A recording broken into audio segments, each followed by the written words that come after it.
आज आहे वटपौर्णिमा आणि वटपौर्णिमेच्या तुम्हाला खूप शुभेच्छा। आता हा व्हिडिओ आहे ना उद्या पोस्ट होणार आहे।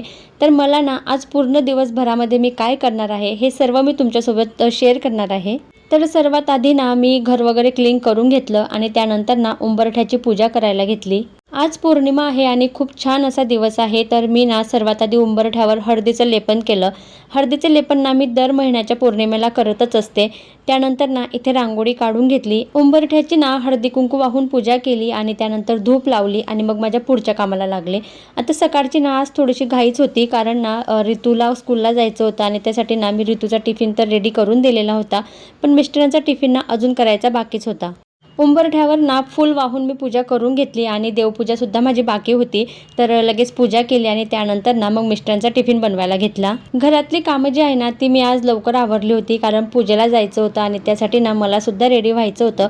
तर इथे ना छान अशी मी रेडी झाले। त्यानंतर ना पूजेचं ताट तर मी आधीच रेडी करून ठेवलेलं होतं। पूजेच्या ताटामध्ये ना बराच सामान असतो आणि त्यामुळे ना जो सामान मला आठवत होता ना तो मी लगेच ठेवत होते, कारण वेळेवर जर ताट तयार करायला घेतलं ना तर मग बऱ्याच गोष्टी घरामध्ये विसरल्या जातात। तर इथे ना मी छान असं ताट तयार करून घेतलेलं होतं आणि त्यानंतर ना 5 लेडीजच्या मला ओटीसुद्धा भरायची होती, म्हणून मग इथे मी आंबेसुद्धा घेतलेले होते। तर मी ना रेडी झालेले आहे पूजेला जाण्यासाठी आणि आज ना खूप जास्त माझी घाईघाई झालेली आहे कारण कामं तर माझे घरातले सर्व मी आवरून घेतले आहे, पण स्वतःचं रेडी करायचं आणि त्यानंतर हे ताट वगैरे रेडी करायचं याला ना खूप जास्त मला उशीर झालेला होता। आणि पूजेला तर तसं मी 10:30 पावणे 11ला जायचंच ठरवलं होतं, तर आता 10:30 वाजलेले आहे आणि मी तर छान अशी रेडी झालेली आहे। ताट पण छान असं रेडी मी केलेलं आहे आणि आता चला पूजेला जाऊया। पूजेला जाण्याआधी ना मला आठवलं की संध्याकाळी मला पुरणपोळ्या बनवायच्या आहे आणि त्यासाठी ना हरभऱ्याची डाळ मी इथे भिजत घातली, म्हणजे आल्यावर ना पटकन ती शिजेल। त्यानंतर ना खाली सोसायटीमध्ये पूजा करायला गेले आणि हे जे झाड आहे ना हे आम्ही आमच्या सोसायटीमध्येच आणून लावलेलं आहे, कारण आमच्या सोसायटीच्या बाहेर ना जवळपास कुठेच वडाचे झाड नव्हते आणि त्याच्यामुळे ना छोट्याशा कुंडीमध्ये आम्ही इथे झाड लावलेलं आहे आणि छान अशी पूजा इथं सर्व लेडीजने आम्ही करून घेतली। वटपौर्णिमेचा हा जो सण आहे ना हा प्रत्येक लेडीजसाठी खूप खास असतो, कारण त्या निमित्ताने का होईना आपण छान छान तयार व्हायचं। या निमित्ताने ना सर्व लेडीज एकत्र येतात आणि खूप छान असा हा सण साजरा केला जातो। आता पूजा माझी करून झालेली होती, त्यानंतर ना इथे मी 5 लेडीजची ओटी भरली। सर्व लेडीजला हळदी कुंकू लावले, प्रसाद दिला आणि छान छान फोटो असे क्लिक केले। पूजा माझी करून झालेली होती, त्यानंतर ना मी घरी आले।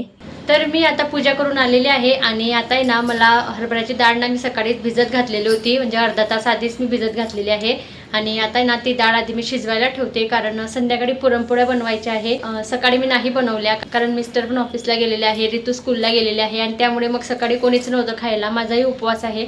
पुरणपोळ्या, आमरस आणि आमटी असं मी संध्याकाळी बनवणार आहे।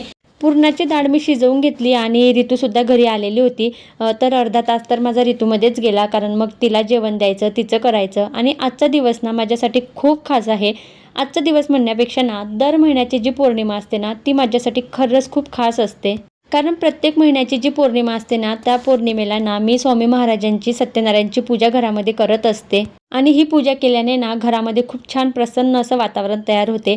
तर इथे ना मी आधी पुरण वगैरे सर्व काढून घेतलं आणि कारण मला ना पूजेची मांडणी सुद्धा करायची होती। सत्यनारायणची पूजा ना संध्याकाळी 4 नंतर करायची असते आणि त्यासाठी ना पूजेची मांडणी सुद्धा मग मी दुपारूनच करत असते।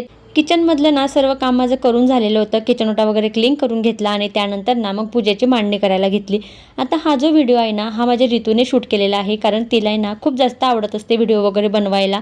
आता 3 वाजलेले होते आणि इथे ना पूजेची मांडणी मी आधी करून घेतली, कारण पूजा तर मी 4 नंतर म्हणजे 4:30-5 मला होतातच पूजेला बसायला, कारण पूजेची मांडणी झाल्यावर ना मला प्रसादाचा शिरा पण बनवायचा होता, कारण प्रसादाला ना शिरा बनवावाच लागतो। आता तसं तर मी पुरणपोळी बनवणारच आहे, पण पुरणपोळी ना मी संध्याकाळी नैवेद्य म्हणून देईल आणि त्यासाठी ना इथे सर्व पूजा वगैरे छान मी अशी मांडणी करून घेतली, प्रसाद केला आणि त्यानंतर ना लगेच पूजेला बसले, कारण या पूजेला ना 1.5 तास लागतच असतो। 5 अध्याय असतात आणि 5 अध्याय ना सुरुवातीला तर 1.5 तास लागतो, नंतर ना आता मला तरी 1.25 तास ही पूजा करायला लागतच असतात। तर इथे ना सत्यनारायणची, स्वामी महाराजांची पूजा करून झालेली होती आणि त्यानंतर मग मी लागले संध्याकाळच्या स्वयंपाकाला।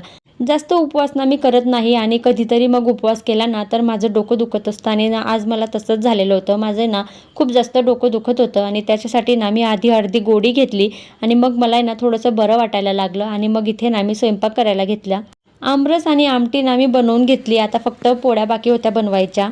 आता घरच्या देवांना सुद्धा नैवेद्य द्यायचं होतं आणि सत्यनारायणची मी जी पूजा केलेली आहे तर त्या देवांना सुद्धा मला नैवेद्य द्यायचं होतं. तर इथे ना आधी मी छोट्या छोट्या अशा 2 पोळ्या बनवून घेतल्या आणि त्यानंतर ना मग आमच्या पोळ्या बनवायला घेतल्या. पौर्णिमेचा मी उपवास करत असते आणि तो उपवास ना मी संध्याकाळी सोडत असते.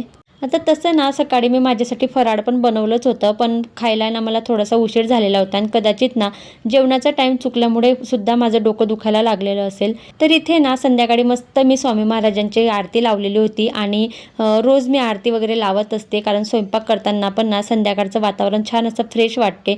पोळ्या वगैरे माझ्या करून झालेल्या होत्या. त्यानंतर ना देवासाठी नैवेद्याचं ताट तयार केलं आणि देवाला नैवेद्य दिला.